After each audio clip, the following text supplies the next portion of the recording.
Hi everyone, I'm Josh Enderle with the Cornell Cooperative Extension of Broome County. Today we're going to be making a vermicomposting bin. Now vermicomposting is a type of composting that can be done indoors with earthworms. So you have earthworms, well specifically red wigglers, to eat your food waste and the bedding that you put in there and produce very nutrient-rich compost. Vermicastings, or the compost that comes out of this process, it's like the top tier of compost, high quality really. And it's super convenient. You can have this bin indoors, either in your kitchen, right near where you make your food scraps, or anywhere else in your house that's out of the way, but still easy to get to. In the winter months, it's a good alternative than dredging out into the snow and the cold and composting that way. For vermicomposting to make the bin, we only need a few things, and really all we need is right here in front of us. So we have a bin, an old plastic container, storage container like this will do just fine. It can be taller, but it doesn't have to be too tall because we only fill it about 6 inches or so with bedding anyways. So a squat one like this is perfect. We added some ventilations on the top, a couple vents with screening to keep the fruit flies out. But you can also just drill a couple holes in a few holes all the way around the top of the bin. Make sure there's enough air getting in there, because if not enough air, it's not going to do so well. And to put into the bin, we'll have some sort of bedding material, either coconut core or newspaper. We're going to need some water, and we purchased some worms online that arrived today, so we have to give them a good home setting up this bin. What we're going to do now is we're going to go through the bedding materials and what we're going to use for this bin. You could use coconut core. That's what this is. It's a compressed brick of the husks of the coconut, so they shred it really fine and then press it together in a brick like this. Come in small sizes such as this, or even larger ones too for larger applications, because they're sold like in a hydroponic store or other ag stores as like a soil amendment in itself. So it's really safe to use in your soil as is, but it can be used as a bedding as well, and the worms will eat through it just fine and process it into compost. And to use this, what you would do is you would soak it in water, let it sit for about 10 or so minutes until it is all fluffed up, and then you'll put that into your bin and then make sure it's the right moisture before adding your worms. Now, coconuts aren't too local, and you do have to buy the bricks. So another alternative is using newspapers. Preferably black and white newspapers is best, but some color is all right. The pigment won't hurt the worms or your soils at all, but I just kind of tend towards black and white just to be on the safer side of things.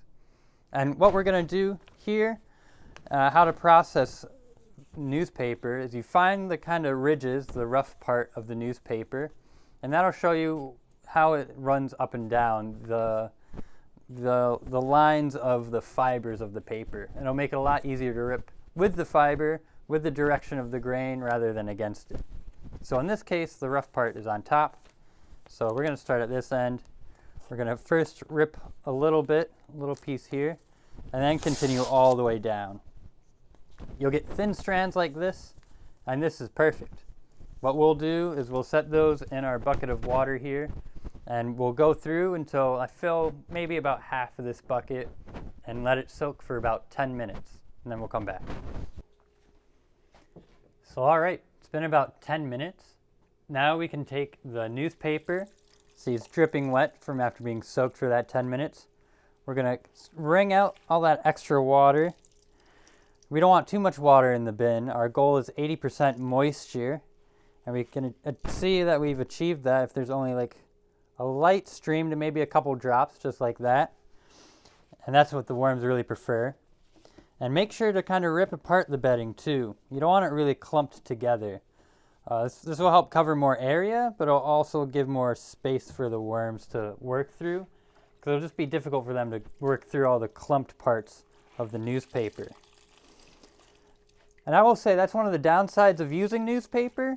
You just got to be careful of not having it bunched too much, especially when you're starting out a new bin like this.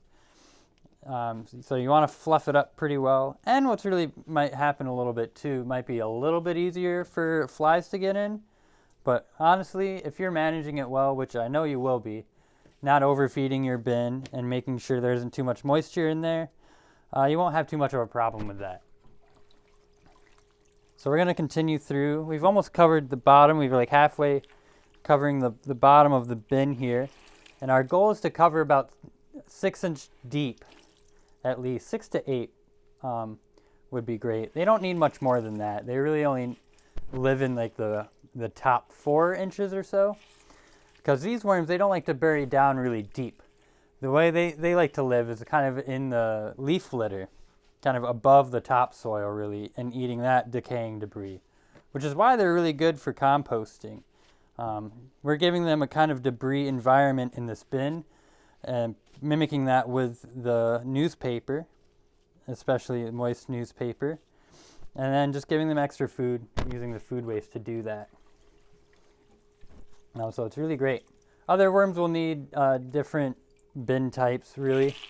If you're looking into growing worms to sell for fishing, this isn't really the best for it. This is, we're composting with these worms, so that's what this bin is set up for. And a bin this size, really, when it's at full capacity, it could probably process most of like a couple's food scraps, especially if you're very diligent about not making a whole lot to begin with. For a whole family, you'll likely need multiple of these bins, or even just one larger bin. So this is great for 1 or 2 people, especially that make lower amounts of waste. And there's different strategies that you can use to help make the composting process faster and the worms process all the food more quickly. Like cutting into small pieces, shredding up your food, putting in a blender before adding it into your bin. All those practices will help speed up the process, and you might not need as large of a bin, but for a single person or 2 that doesn't make a whole lot of food scraps, this size will do. I think it's like 10 gallons. Yeah, it's a 10-gallon container. And again, the height doesn't really matter as much because the worms won't dig down deep. It's really about the width of the bin. Have that kind of area rather than the vertical. All right, as you can see here, we're really getting there. We have a couple more handfuls of newspaper in our bucket there that we can add. And I may end up adding a little bit more afterwards too, just to give them a little more space to move around. This is probably about the minimum amount of newspaper that you want. Now I'm squeeze it over the bin, not into the bin. All right. So there we go. We have our bedding pretty much set. It's really rough looking now. I mean, it does just look like newspaper and stuff, but that'll change in a few months from now. Now that we have everything ready, we have the bin, we have the bedding, we just need to add the worms. So I bought some worms online. They shipped and they got here today. And the best thing to do with these, they'll come kind of dried out and very lethargic, and that's totally fine. That's exactly what they want them to be, because it'll help them make the journey. And so what we're going to do is we're going to be very gentle with them. We're going to dump them right into the middle of our bin. And you can see it already came with their bedding, and this company uses coconut coir. So you'll have a mixed bedding of newspaper and coconut coir, and that's totally fine. You can use multiple different types of beddings. The worms will eat it all the same. It won't mess them up at all. The bedding is a little bit dry that is in this pouch here. We'll have to take that into account and then check back. I'll check back a couple hours later when everything starts to even out. Now I'm having troubles because there's a big clump of worms at the bottom here that's very wanting to hang out there.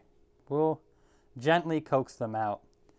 Sometimes they get caught in the thread in the like where the fabric meets. Sometimes they like to get caught in there. Don't rip them out. They'll pull them apart and it'll end up hurting the worms. So I'm just trying to gently coax them out. And if they don't want to, that's fine.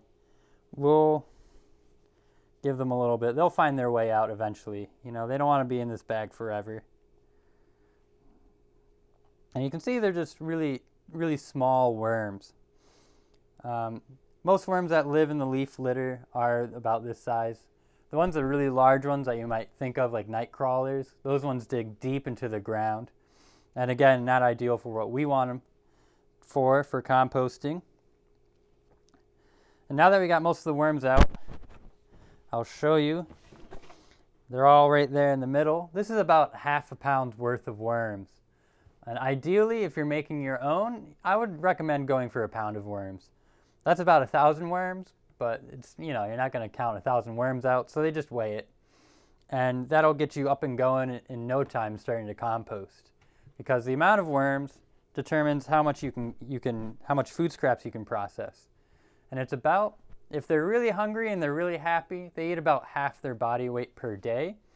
So meaning I could potentially feed them a 1/4 pound of food scraps daily, and ideally they'll work through that. Now that all depends on how you prep the food scraps and how you feed it to them, but that's what you can kind of account for. So if you know how much food scraps you make now, and if you want to compost all with worms, you can do that kind of calculation and see how many worms you need.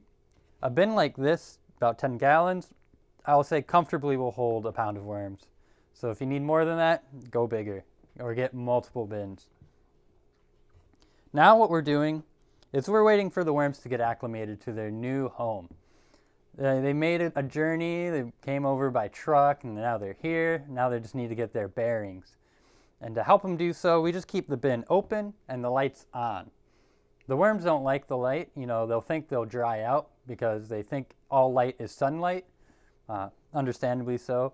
So what they're going to do naturally is kind of dig deep underneath and be underneath all the bedding. And so they won't try to escape if we keep the light on. You're going to want to keep the light on for 24 hours. Just keep it on for overnight, make sure they don't escape. And then in the morning you can check back and see what they need. If they are escaping and you had the lights on, I don't think it was moist enough in your bin. Remember, they're wanting about 60% moisture. And looking at how they're reacting and checking out the bedding that I have makes me want to double check. It's a little dry, and it'll only get more dry with the bedding that came with the worms, or that the worms came in. And to add more water, you're going to want to use a spray bottle. I don't recommend using a regular bottle and just pouring it into your bin. That'll have water pooling in certain spots and not being evenly distributed. Spray bottle will do all that for you. Now try not to spray directly on the worms, and right now I think I'm going to go try for the bedding on the outside where they are, and then go around there. So also, let's see. Well, I guess this one doesn't work anymore. Get yourself a spray bottle that does work.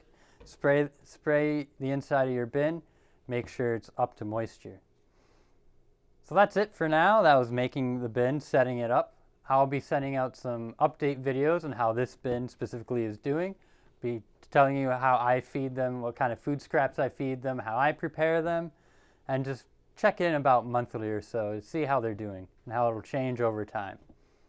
So until then, you can find more information about composting at our website at ccebroomecounty.com.